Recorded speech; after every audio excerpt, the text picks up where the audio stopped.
तो आज एक ऐसी कहानी के बारे में आपको बताने वाला हूं। एक ऐसी स्टोरी जो कि लोगों के जीवन के संघर्ष से होते हुए एक अच्छे मुकाम तक ले जाती है। वो स्टोरी कैसी है?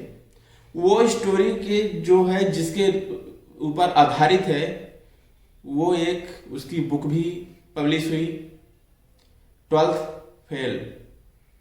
आप सभी लोग इस स्टोरी के बारे में सुना ही होगा। अभी इसके बेस्ड एक मूवी भी बनी, 12th फेल। ये कहानी एक आईपीएस अधिकारी मनोज शर्मा के लाइफ बेस्ड के ऊपर है। अब मोटिवेशन के तौर पर एक ऐसा इन्होंने क्रिएट किया या अपने लाइफ को ऐसा जिया कि हर एक इंसान को इससे प्रेरित होना चाहिए। मेरे अनुसार ये एक स्टोरी ही नहीं, एक प्रेरणादायक भी है। कहना चाहिए कि इसको देखने सुनने से लोगों के अंदर क्या चेंजेस होते हैं, ये सबको जानना चाहिए कि एक इंसान कहां से कहां तक पहुंचने में कितनी संघर्ष करता है। बड़ी दिलचस्प कहानी थी उनकी। बस यही सब लेके आपके सामने आज मैं फिर से हाजिर हूं। मैं रुपेश सिंह पटेल, मेरा यूट्यूब चैनल रुपेश सिंह पटेल के नाम से ही बना है। तो ऐसे ही स्टोरी लेकर मैं आपके सामने आता हूं। तो आज एक बार फिर से मनोज शर्मा, जो कि एक आईपीएस अधिकारी के रूप में चयन हुए थे, उनके बारे में बताने वाला हूं कि मनोज शर्मा जी जो है, उनका जन्म स्थान जो है मुरैना डिस्ट्रिक्ट में होता है। मुरैना डिस्ट्रिक्ट का जो एक गांव होता है बिलग्राम, वहां उनका जन्म हुआ 1977 में। ये चंबल आपको पता ही होगा, ग्वालियर के करीब होता है चंबल। वहां का ये लड़का, वहां की परिस्थितियां, एक गांव से उठा हुआ, इसके जीवन की जो स्ट्रगल की कहानी थी, मैं उसके बारे में थोड़ा संक्षिप्त में आपको बताता हूं।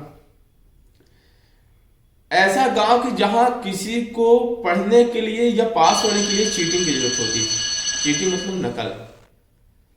बड़े मुश्किल से विद्यार्थी यहां पास हो पाते थे। किसी कदर नकल करके 10वीं 11वीं 12वीं निकल जाते थे। मनोज शर्मा जी के साथ भी लाइफ में ऐसा ही हुआ। वो भी उसी गांव से थे, उनकी भी कहानी ऐसी थी। उन्होंने किसी कदर 10वीं 11वीं पास की। अब 12th फेल क्यों? 12th फेल के पीछे भी एक बड़ी अच्छी दिलचस्प कहानी है कि 12th फेल ही नाम क्यों दिया गया। कुछ भी तो लिखा जा सकता था। एक अच्छे खासे आईपीएस अधिकारी हैं, उनके बारे में आईपीएस लिख के भी तो बताया जा सकता था ना, लेकिन नहीं। 12th फेल के पीछे एक बहुत बड़ा रीजन है। अब वो रीजन है कि उनका जो चीटिंग करने का दौर चल रहा था उनके गांव में कि बच्चा 12th पास कर लेगा, कहीं किसी नौकरी में लग जाएगा, चपरासी किसी भी उसमें तो काम आ ही जाएगा, घर बार अपना चला लेगा।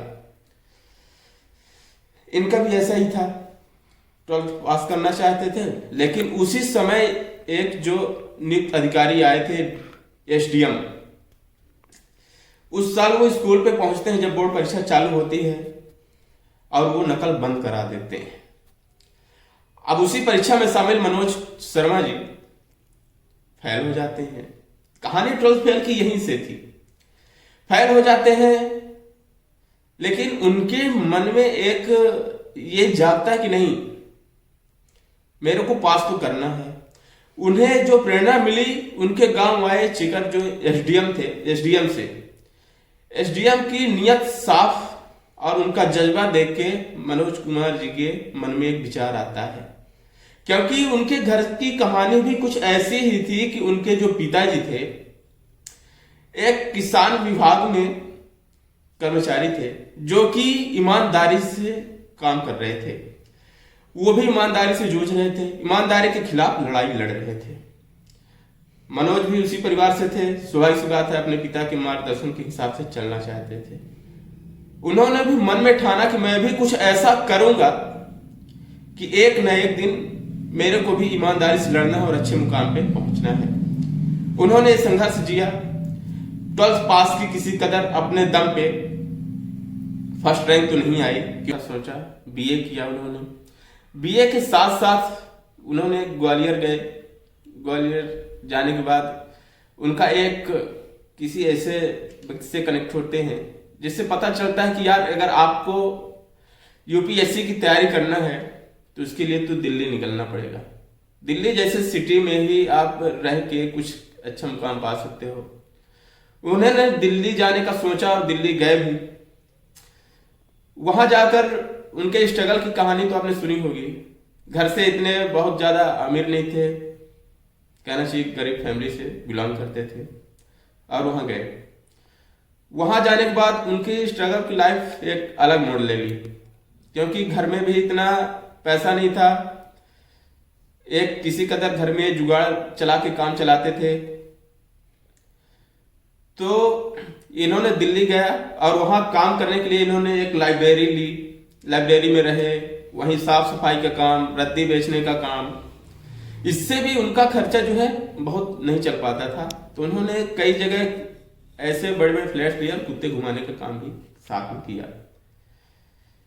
अब इनकी वहीं से एक मुलाकात, इनकी दिलचस्प कहानी में एक मोड़ आता है जब इनकी लाइफ में एक लड़की आती है। उसका नाम था श्रद्धा।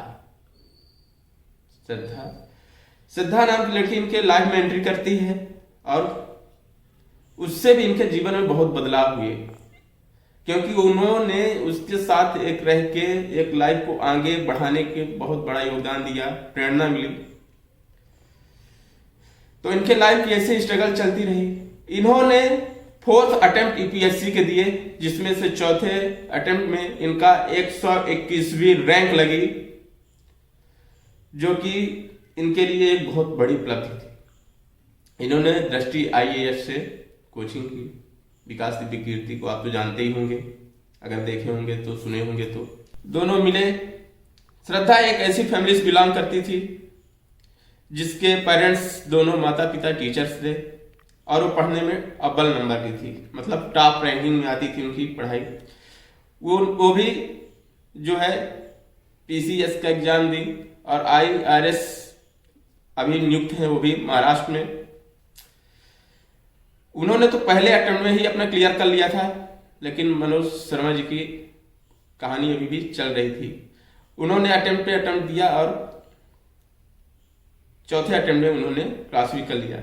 आईपीएस अधिकारी बनने से पहले श्रद्धा का यही था कि आप कैसे भी करो, कुछ भी करो, क्योंकि मनोज जी का जो लगन था, लगन को देखते हुए ऐसा एक बार भी नहीं लगा, उन्होंने एक कदम भी पीछे नहीं हटाया कि मेरे पास तो ऐसी प्रॉब्लम है कि मैं कैसे सफर कर सकता हूं, कैसे निकलेगा। उन्होंने जी तोड़ मेहनत की और सफलता भी पाई। आगे चलकर दोनों एक साथ होते हैं, विवाह करते हैं और आज एक डीआईजी के पद पर नियुक्त हैं महाराष्ट्र में ही। तो लाइफ स्टाइल एक ऐसी होती है, एक मध्यवर्गीय गरीब परिवार से निकल के इतने ऊपर आना, ये प्रेरणादायी तो है। तो ऐसे ही स्टोरी के साथ आपसे मिलते रहेंगे। चैनल को लाइक एंड सब्सक्राइब जरूर कीजिएगा। धन्यवाद।